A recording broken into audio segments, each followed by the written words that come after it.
Welcome back to bhakri to brownie. Fit and flavourful सिरीजमध्ये आज मी करणार आहे एक हेल्दी भाकरी. ज्यांनी कोणी माझे भाकरीचे आधीचे व्हिडिओ पाहिलेले नाही आहेत त्यांच्यासाठी मी त्याच्या लिंक्स खाली देतेच आहे, कारण आजची भाकरी करायलासुद्धा मी सेम टेक्निक वापरलेलं आहे. तेव्हा आज करूयात एक हेल्दी भाकरी. आपल्या या हेल्दी भाकरीसाठी मी इथे अर्धा कप मोड आलेले मूग घेतलेत.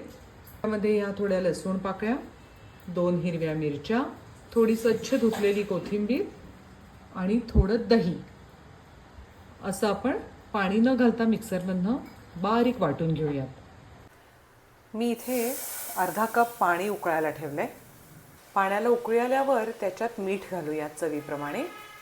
आता त्याच्यात मगाशी आपण जे हिरव्या मुगाचं वाटून घेतलं तो गोळा घालूयात आणि त्याच्यामध्ये बारीक चिरलेली मेथी घालूयात. आता त्याच्यामध्ये हे मी 1 कप बाजरीचं पीठ थोडं थोडं करून घालणार आहे आणि त्याचा आपण ह्याच्यात गोळा करून घेऊ. आता याचा छान गोळा झाला आहे. याला एक वाफ आणून घेऊ. छान वाफ आली आहे. आता गॅस बंद करू आणि हा गोळा गार झाला की मळून घेऊ. गार झाला आहे पण मला हा थोडा चिकट वाटतो आहे, म्हणून मी त्याच्यावरती थोडं अजून बाजरीचं पीठ भुरभुरते आहे आणि आता हा घट्ट मळून घेते. आता हा गोळा तयार आहे. मी एकीकडे तवासुद्धा तापायला ठेवला आहे. आता आपण ह्याच्या छोट्या भाकरी करून घेऊ. एक छोटा गोळा घेऊन मी आधी असा हाताने दाबून घेणार आहे आणि मग आपण लाटण्याने लाटून घेऊ.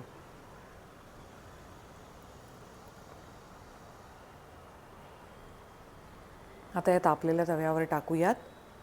सिलिकॉन ब्रशने पाणी लावूयात. उलटूयात आणि आता गॅसवर भाजूयात.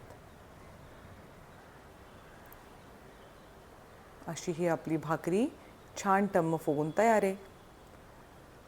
अशाच आपण बाकीच्या पण भाकरी करून घेऊ. तर अशी ही आपली पौष्टिक भाकरी घट्ट साईच्या दह्याबरोबर, दह्यातल्या कांद्याबरोबर, दह्यातल्या मेथकुटाबरोबर किंवा नुसत्या साजूक तुपाबरोबर सुद्धा या अतिशय छान लागतात. तेव्हा भेटूयात अशाच फिट अँड फ्लेवरफुल रेसिपीज बघण्यासाठी भाकरी टू ब्राउनीमध्ये. बाय.